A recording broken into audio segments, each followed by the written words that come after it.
엘리바스의 어줍지 않은 두 번째 정죄와 비난 섞인 충고에 대한 욥의 대답이 끝나자마자 기다렸다는 듯이 곧바로 이어서 수아 사람 빌닷이 두 번째로 그의 말을 시작합니다.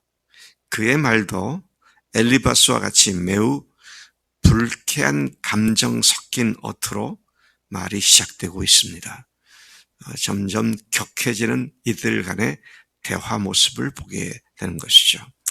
1절과 2절에 보면 제가 새 번역을 통해서 참조해서 다시 번역을 해보니까 너는 언제 입을 다물 테냐. 제발 좀 이제라도 눈치채고 말을 곧 그치면 우리가 말할 수 있겠다. 어찌하여 우리를 짐승으로 여기고 부정하게 보느냐.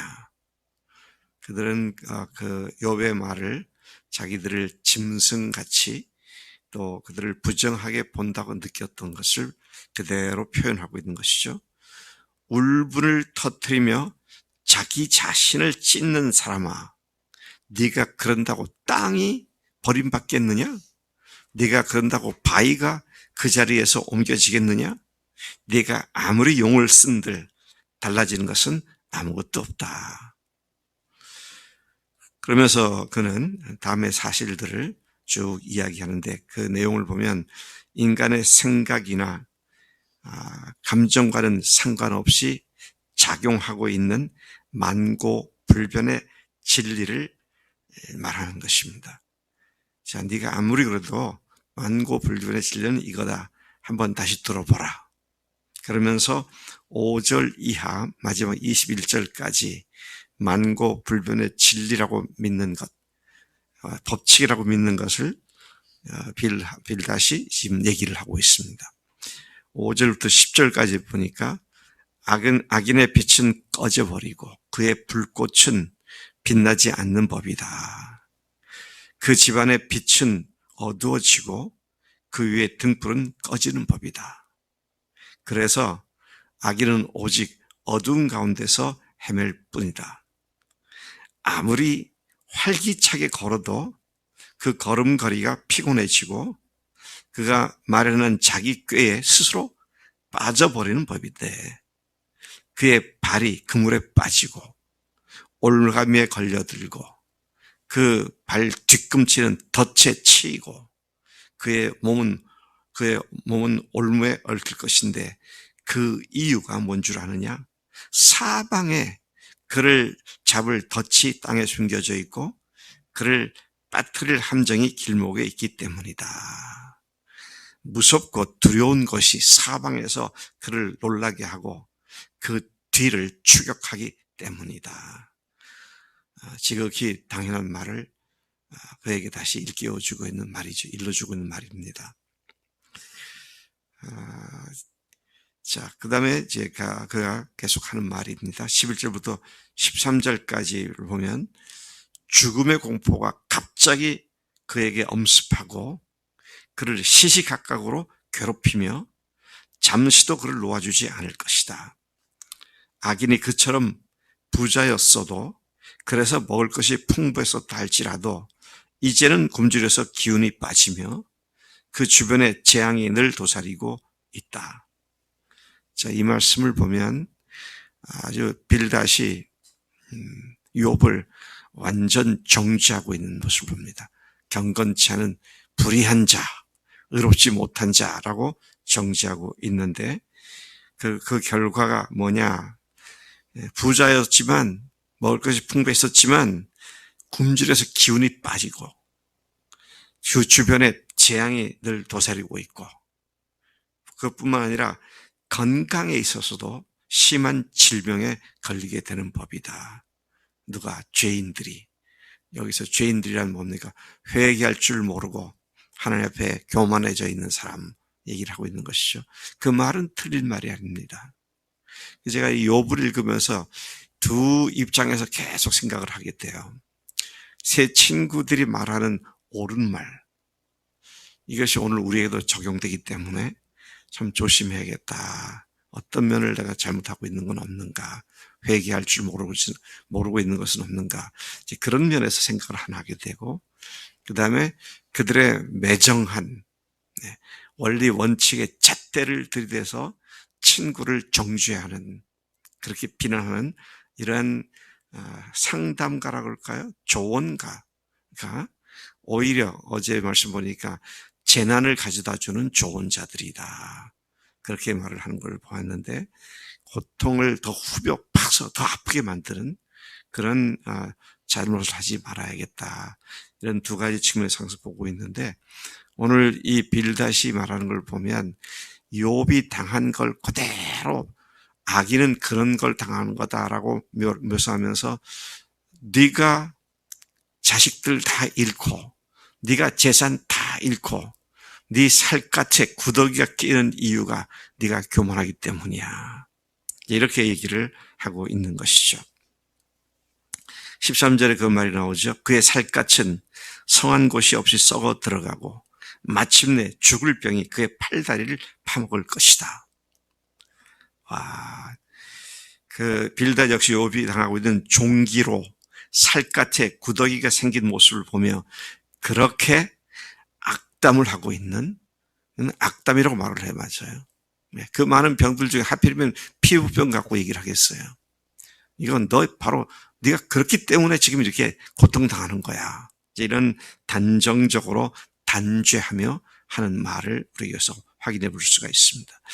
그런가 하면 14절에서 17절까지 보니까 악인은 그가 의지하고 자랑하던 것들이 그 집안에서 모두 사라져 버리게 되고, 그는 이루 말할 수 없는 극심한 공포에 사로잡혀 버리고 말며, 그에 속하지 않은 자, 곧 그와 전혀 상관이 없는 자가 그의 집에 유황을 뿌려 소독을 한 다음 그 집을 차지하게 될 것이다.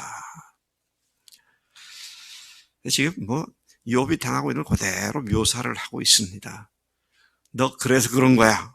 이렇게 아주 구체적으로 아픈 부분을 하나씩 집어서 얘기를 하고 있습니다. 참 잔인하죠.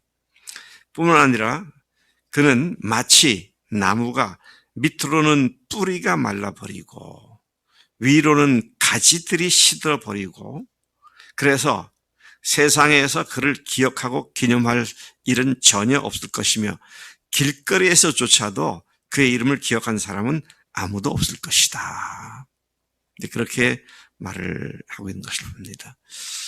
제가 옛날에 읽었던 어떤 책에서 그런 얘기 나오더라고요. 어떤 청소년이 자살을 하려고 그랬는데, 너 왜 자살하려고 그랬느냐 구해가지고 이제 물어보니까, 내 한 사람 없어진다고 아무도 슬퍼하지 않을 것이고 나 한 사람 없어진다고 세상에 아무런 변화도 생기지 않을 것이기 때문에 그게 너무 속상해서 자살을 하려고 그랬다고.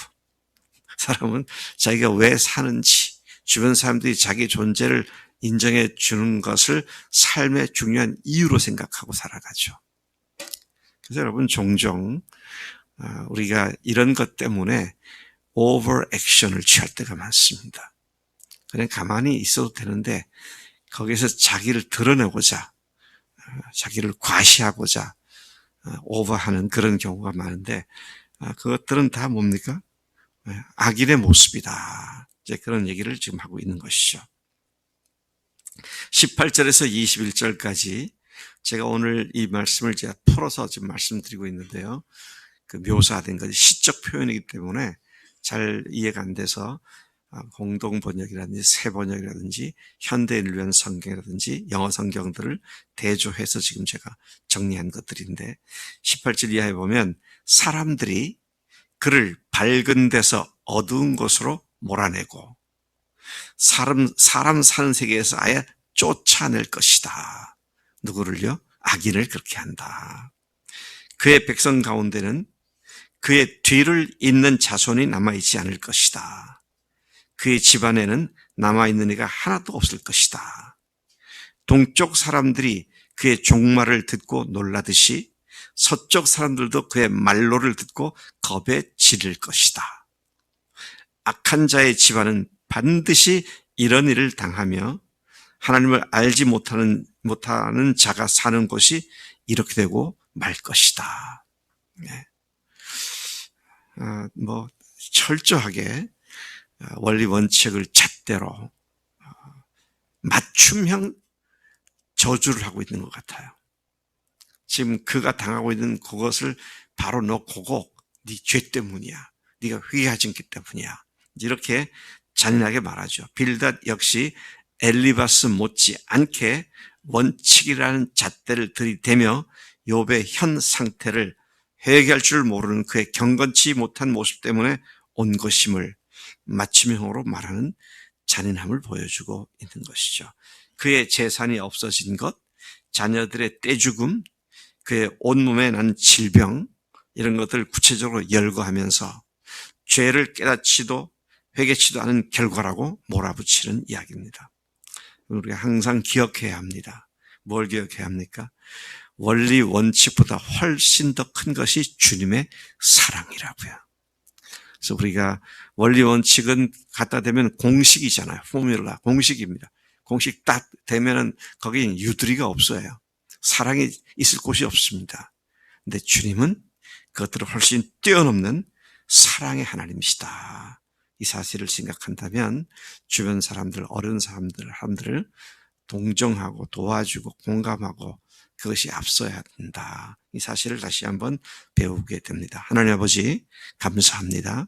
이 아침에 빌닷의 또 다른 비난과 또 정죄와 고통스러운 말을 쏟아붓는 것을 보면서 하나님 우리에게도 교훈을 주시는 것 감사합니다. 죄인들이 갈 것이 바로 그런 것이라는 것을 들을 때 저희들이 경성을 하게 됩니다. 그러나 동시에 또 다른 형제 자매들을 도울 때 이와 같은 공식이 아니라 사랑과 참으로 자비로 사랑으로 그를 대한다는 사실을 다시 강력하게 일깨워 주심을 감사합니다. 내 마음에 내가 가지고 있는 잣대가 내 의가 돼서 내 의를 가지고 휘두르는 잘못을 범치 않도록 사랑으로 저희들 또다시 채워주옵소서. 감사하고 예수님의 이름으로 기도를 삼나이다. 아멘. 아멘.